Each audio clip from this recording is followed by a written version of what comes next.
₹100 received on PhonePe. എല്ലാ ഭക്തജനങ്ങൾക്കും ഈ കളംപാട്ടിനെ പറ്റി ഒരു 2 വാക്ക് സംസാരിക്കാൻ വേണ്ടിയാണ്. നമ്മൾ എന്താണത് ഇതെന്ന് അറിഞ്ഞിട്ട് അത് ചെയ്യുമ്പോൾ അതിനൊരു തെളിമ കൂടുമല്ലോ. അപ്പോൾ എന്താണ് കളംപാട്ട്, എന്തിനാണ് കളംപാട്ട്, അതിൻ്റെ ഐതിഹ്യം എന്താണ്? ഗുരുവായൂരപ്പൻ പറഞ്ഞു തന്നിരിക്കുന്ന ചില കാര്യങ്ങൾ നിങ്ങളുടെ ശ്രദ്ധയിലേക്ക് പറയുക. കളമെഴുത്തുപാട്ട് എന്നാൽ എന്താ? ഒറ്റ വരി കളമെഴുതി പാടുക എന്നുള്ളതാണ് കളമെഴുത്തുപാട്ട്. ഇതിൻ്റെ ഐതിഹ്യത്തെ പറ്റി പറയുകയാണെങ്കിൽ, പണ്ട് ദാരികൻ എന്ന അസുരൻ ബ്രഹ്മദേവനെ തപസ് ചെയ്ത് ഒരു വരം നേടുകയുണ്ടായി.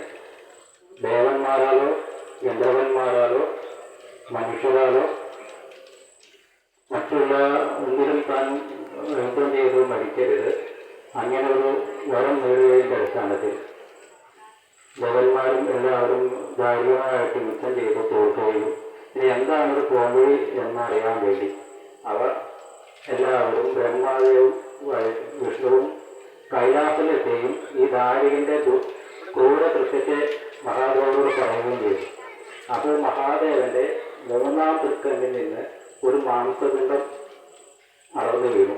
ആ മാംസപിണ്ഡത്തിന് ബ്രഹ്മദേവൻ ജീവൻ കൊടുക്കുകയും കൂടെയുള്ള മറ്റുള്ള ദേവന്മാർ എല്ലാവരും അവരവരുടേതായ ആയുധങ്ങൾ കൊടുക്കുകയും ചെയ്തു. അപ്പോൾ സാധാരണ മനുഷ്യനിൽ നിന്നും ഉണ്ടായതല്ല, മനുഷ്യയോനിയിൽ നിന്നും ഉണ്ടായ മൂർത്തിയല്ല, മാംസപിണ്ഡത്തിൽ നിന്നും ജനിച്ചു വീണപ്പോൾ ഒരു മാംസപിണ്ഡമായിരുന്നു. ആ മാംസപിണ്ഡത്തിന് ജീവൻ കൊടുത്താണ് ഭദ്രകാളിയെ സൃഷ്ടിക്കുന്നു. ഭദ്രകാളി ദാരികനുമായിട്ട് യുദ്ധത്തിന് പുറപ്പെടുക. അപ്പോൾ ദാരികൻ മറ്റൊരു വരം വാങ്ങിയിട്ടുണ്ട്.